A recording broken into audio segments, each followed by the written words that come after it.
સોનગઢ નગરપાલિકા ઇલેક્શનમાં સૌથી high profile ward એટલે વોર્ડ નંબર 5, જ્યાંથી અનેક દિગ્ગજ નેતાઓ સોનગઢ નગરપાલિકાના પ્રમુખ અને કારોબારી બની ચૂક્યા છે। ખુદ તાપી જિલ્લા ભાજપા પ્રમુખના આ વોર્ડમાં શું છે, જનતાનો મિજાજ, આવો જાણીએ।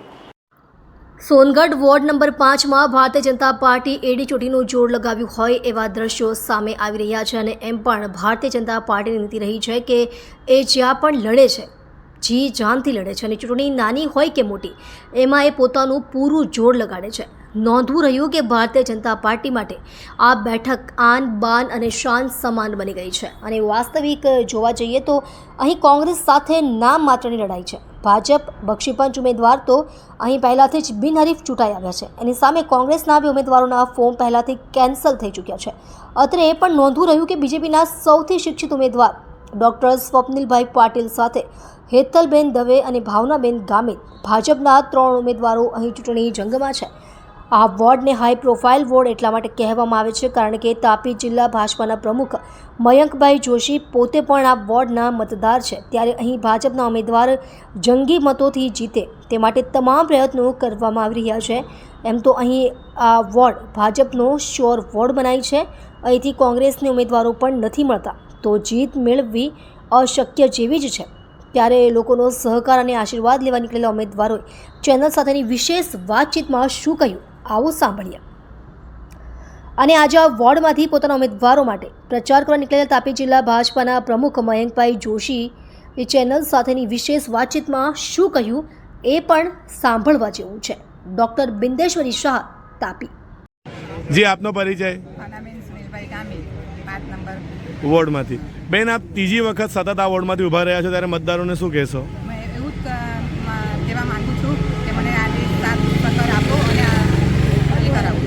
બેન, આપને વિશ્વાસ છે કે બાકી રહી 23 બેઠક પર ભારતીય જનતા પાર્ટી જીતશે? હા, આવી બધે જ આવી જશે। જી બેન, આભાર। જી, આપનો પરિચય? હેતલબેન, અત્યારે આટલી મોટી સંખ્યામાં સમર્થકો સાથે આપ મત માંગવા નીકળ્યા છો, ત્યારે શું કહેશો?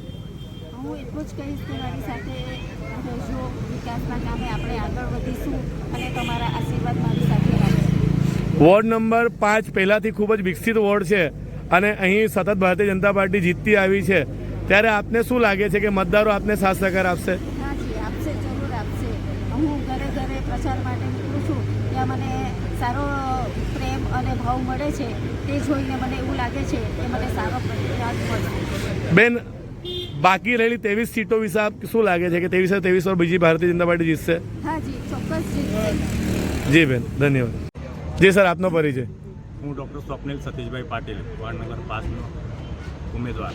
એક શિક્ષિત અને ડૉક્ટર તરીકે આપ જ્યારે લોકોના ઘર ઘર સુધી પ્રચાર કરવા જાઓ છો, મત માંગવા જાઓ છો, તમને કેવો પ્રતિસાદ મળે છે? અમને બહુ સારો પ્રતિસાદ મળે છે। અમે 4 ઉમેદવાર છે, એનામાંથી એક બિનહરીફ ચૂંટાઈ ગયેલા છે, એમનું નામ છે પ્રકાશભાઈ માળી, અને અમે 3 ઉમેદવાર છે જે દરેક ઘરે ઘર જઈને બધાના આશીર્વાદ લઈએ છીએ અને અમને બહુ સારો પ્રતિસાદ મળે છે। તમારી પ્રાથમિકતા શું રહેશે આ વોર્ડમાં? પ્રાથમિકતા એ કે ગયા ટર્મના જે ઉમેદવાર હતા એમને બહુ સારું કામ કર્યું છે, તો બી છતાં કંઈ થોડું ઘણું કામ બાકી રહી ગયું છે, એ અમે બધા મળીને પૂરું કર્યું। મતદારોને શું કહેશો? મતદારોને એક જ કહેવું છે કે અમને જંગી બહુમત આપજો, આશીર્વાદ આપજો અને અમને વિજય બનાવજો।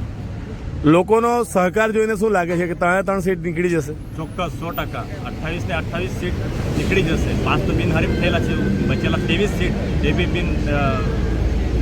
જંગી બહુમતીથી। જી સર, આપને શુભકામનાઓ, ધન્યવાદ।